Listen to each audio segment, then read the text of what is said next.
Hallo, herzlich willkommen zur 5. Folge der 3. Staffel. Wie schraube ich mich durch meinen 944 S2? Unser S2 hat ein Problem. Wenn ich den Schlüssel abziehe und am Lenkrad drehe, passiert gar nichts. Das heißt, das Lenkradschloss rastet nicht ein. Ihr wisst ja, dafür gibt es eigentlich keinen TÜV. Zumindest wenn es der Prüfer merkt. Also müssen wir das reparieren. Dazu beginnen wir erstmal mit dem Ausbau des Lenkrads. Da es hier aber Dauerstromleitungen gibt, machen wir zuerst die Batterie weg. Trotzdem wollen wir es in den Links haben.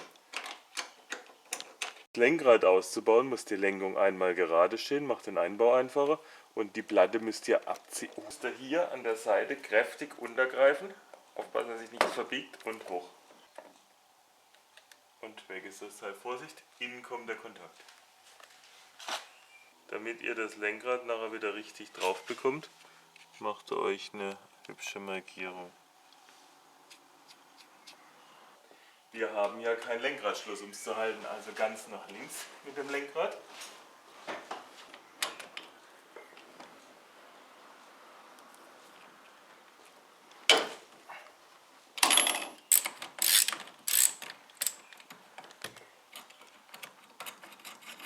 Und wir haben es unten. Abruckeln und wir haben das Lenkrad. Als nächstes kann die Blende von dem Schalter weg. Vorsicht! Die Schräubchen sind ganz klein und haben unten eine ganz kleine Scheibe. Dann kann man die Blende einfach abnehmen. Das Kombi-Instrument hat hier, hier und hier Kreuzschlitzschrauben.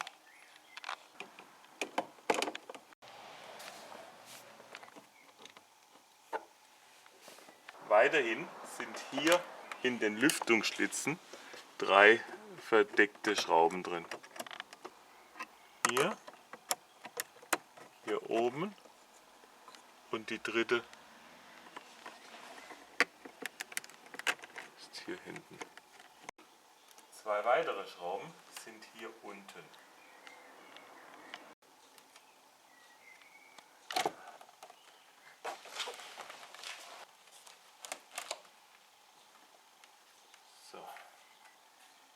Wenn die Blende mal ab ist, sitzt das Kombi-Instrument an 4 Kreuzschlitzschrauben.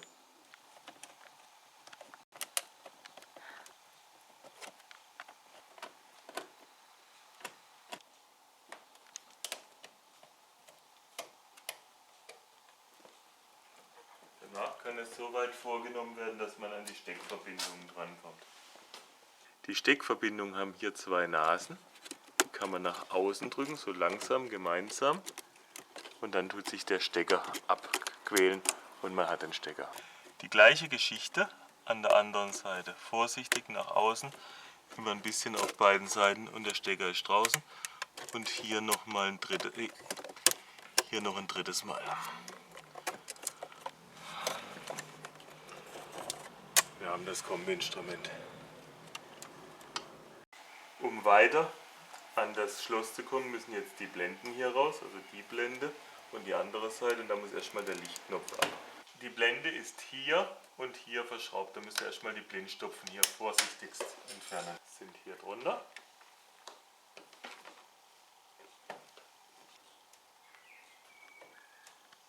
Noch eine Schraube.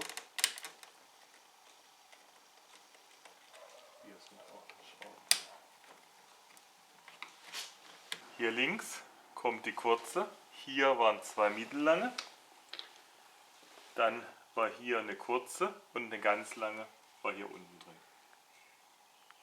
Den Lichtschalter machen wir vorsichtig weg, geht ganz leicht.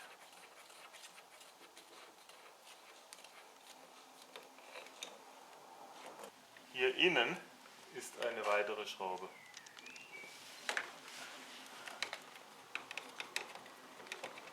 Weitere Schraube sitzt hier außen links. Ja. So, dann kommt die Blende runter und hier unten sitzen die 3 letzten Schrauben.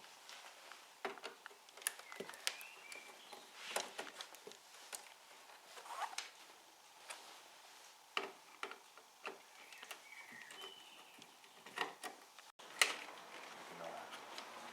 Wenn ihr das alles zusammen rausnimmt, sollte es jetzt gehen.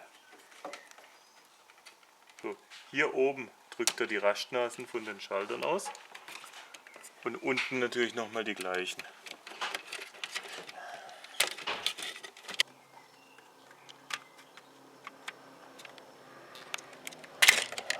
Um die Blende auszubauen, muss zuerst die runter und dann müsst ihr hier die Knöpfe abziehen. Mit viel Gefühl, Vorsicht, die Teile gibt es nicht mehr. Die Blende ist jetzt verklipst. Das Problem ist, die reißt sehr gern, die hat ja hier auch schon einen Sprung. Kostet ja bloß 20 Euro.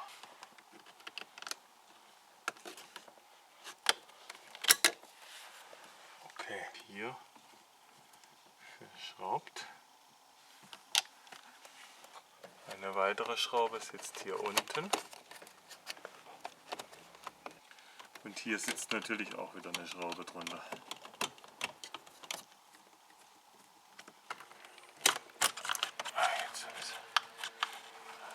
Bei den Schaltern hier haben wir das gleiche Problem.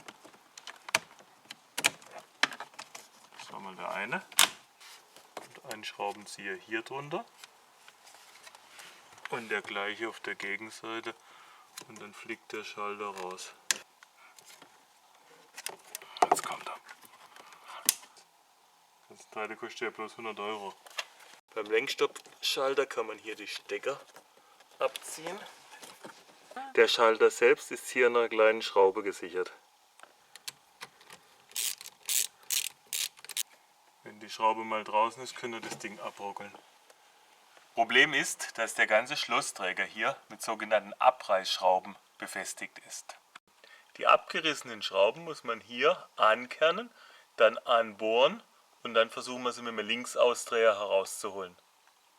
Das Problem an der Sache ist, dass man hier nicht beikommt, weil hier das Armaturenbrett im Weg ist. Auch beim Bohren wird es jetzt halt fürchterlich leiden, deshalb müssen wir hier einen Schutz montieren.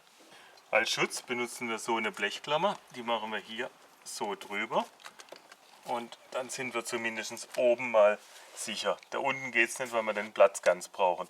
Da kleben wir halt noch ein paar Lagen Klebeband drüber. Zum Ausbohren müssen wir die Schraube in der Mitte treffen. Ich habe jetzt hier mal eine Hülse gedreht, mit der wir die Mitte zentrieren können.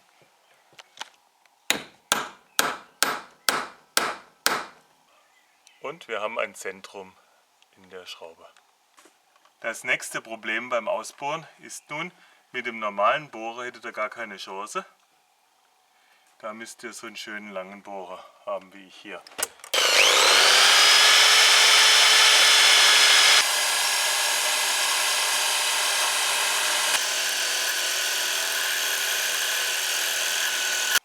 So, hier ist unser Loch. Aha, die hat sich gerade ergeben, die kommt gleich raus. So sieht dieser raus. So, die gleiche Geschichte kommt natürlich nochmal auf der anderen Seite.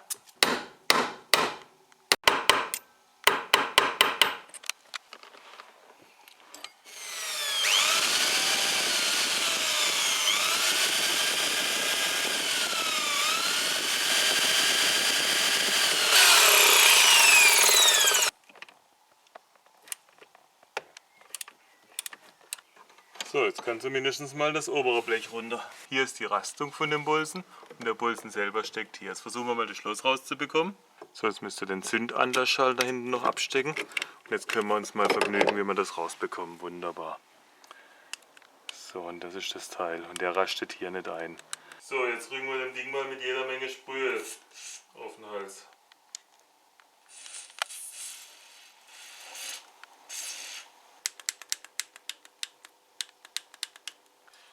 Den Zündanlassschalter können wir gleich noch demontieren.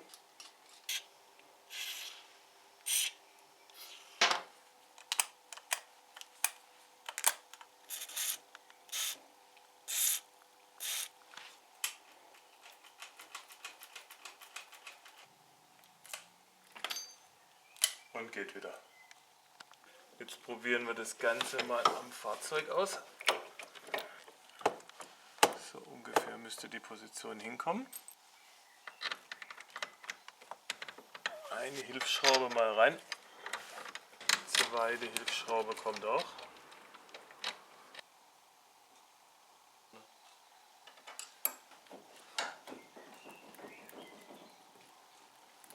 den Mitnehmer des Zündschlossschalters kommt ein bisschen Fett.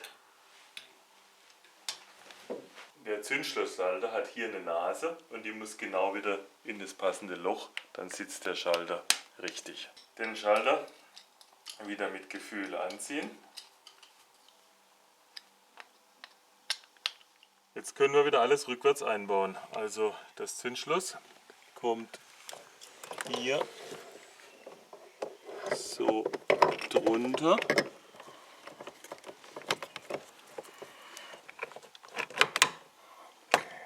Dann kommt das Blech von oben dran. Bis das Porsche-Zentrum die Abreißschrauben wieder liefert, behelfe ich mir mit ein paar kleinen Imbusschrauben, das geht auch.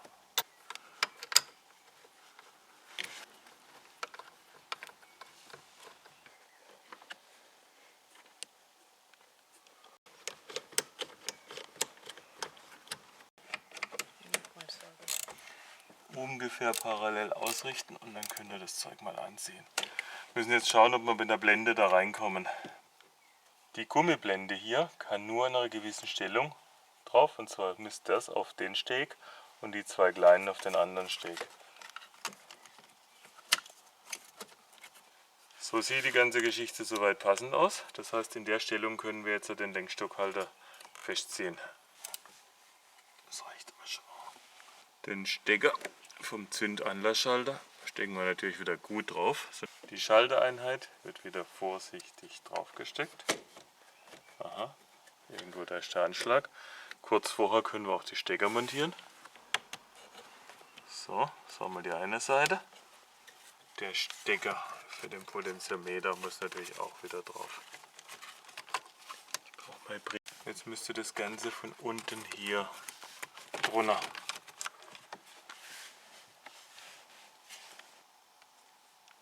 Gepasst. So, jetzt können wir da, die würden passen. Jetzt müsst ihr die kurze Schraube da hinten rein operieren, also erst einen guten Schnaps trinken, dass wir am richtigen Zielwasser da hinten ins Loch bringen. Die Schrauben nicht anziehen, erstmal alle Schrauben suchen.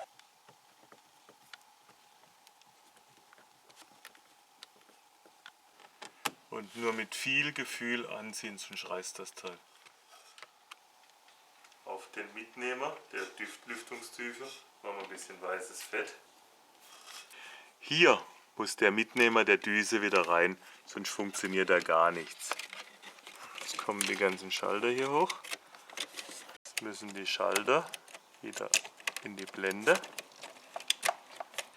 und die Schalter wieder schön einklipsen. Funktioniert. Potentiometer hatten wir nur den Stecker abgezogen, der muss natürlich auch wieder drauf. Und so allmählich müsste die Blende wieder sitzen. Sieht ja mal gut aus. Ich setze mal die lange hier im Kanal an. Dann die kurze hier an der Mitte.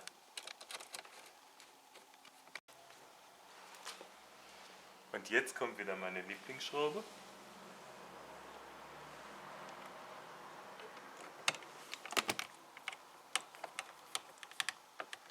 Dann die zwei gleich langen Schrauben hier unter die Blende. Immer erst links drehen, das Gewinde findet und dann ansetzen. Gut, das kommt alles wunderbar. Und hier an der Seite kommen die Senkschrauben mit diesen komischen Unterlagscheiben.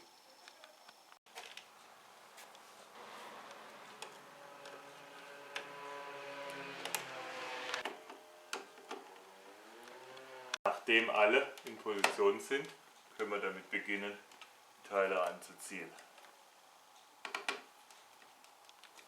Den Schalter schrauben wir wieder mit seiner Riesenmutter fest. Wenn er das so handfest anzieht, reicht das 100 Mal. Kombi-Instrument vorsichtig ansetzen. Ah, jetzt habe ich es drin. Okay. Der müsste stimmen. So, jetzt der untere.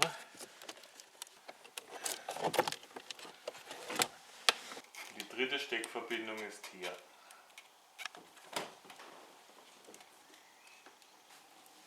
So, nachdem wir das Ding wieder so halbwegs reingeflickt haben, kommen die 4 Schrauben rein. Erstmal nur einsetzen, dann müssen wir das Ganze wieder ausrichten. Natürlich auch die Schrauben hier unten und die letzte oben. Ausrichten und anziehen.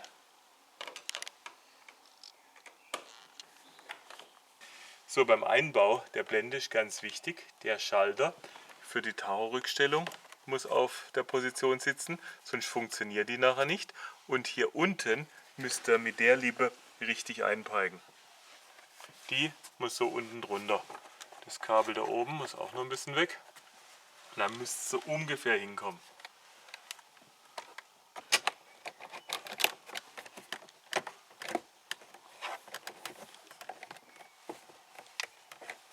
Da beginne ich mal mit einer Schraube hier oben in der Mitte. Dann eine Reihe rum. Hier sind es ja 3.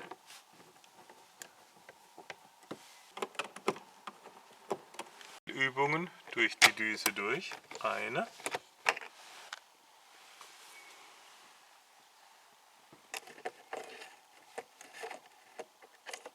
Die letzte befindet sich hier hinten im Eck. Die 2 letzten Schrauben sind hier unten am Lenkhebel vorbei.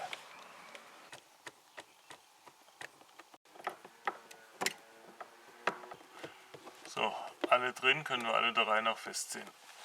Bevor wir das Lenkrad nun aufsetzen, müssen wir darauf achten, dass die Schaltereinheit richtig positioniert ist.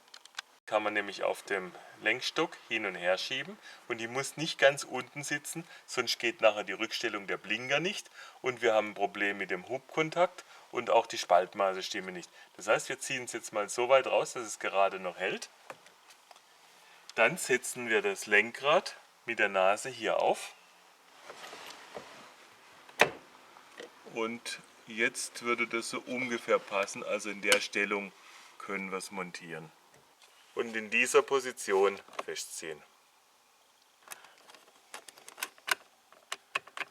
Auf den Hubkontakt könnt ihr ein bisschen Polschutzfett drauf machen, dann quietscht es nicht so. Der Hubkontakt muss auch hier gut rausstehen, dass er auch schön Kontakt hat. Jetzt könnt ihr auch mal sehen, wie die Rückstellung der Blinker funktioniert. Wir blinken nach links, wir lenken nach links, das Hebelchen geht auf die Seite. Jetzt lenken wir wieder rückwärts nach rechts und der Blinker springt zurück. Ein bisschen weißes Fett von Optimol an dem Mechanismus kann auch nicht schaden. Und hier kommt man auch nachträglich noch drüber. Da oben einfädeln, hier draufsetzen und 3 Schräubchen hat das Teil. Jetzt stehen die Räder nicht gerade, also kurbel ich mir erstmal die Räder halbwegs gerade und dann suchen wir unsere Maige. Bevor ihr jetzt das Lenkrad festmontiert, müsst ihr erstmal schauen, ob die Rückstellung des Blinkers funktioniert. Ich blinke also mal nach links, lenke ein Stück nach links und dann nach rechts zurück. Funktioniert einwandfrei. Das gleiche nach rechts, ich lenke ein Stück nach rechts und funktioniert einwandfrei. Jetzt kommt die Fummelei, die Scheibe wieder hinten auf die Welle zu bekommen und dann muss die Mutter drauf.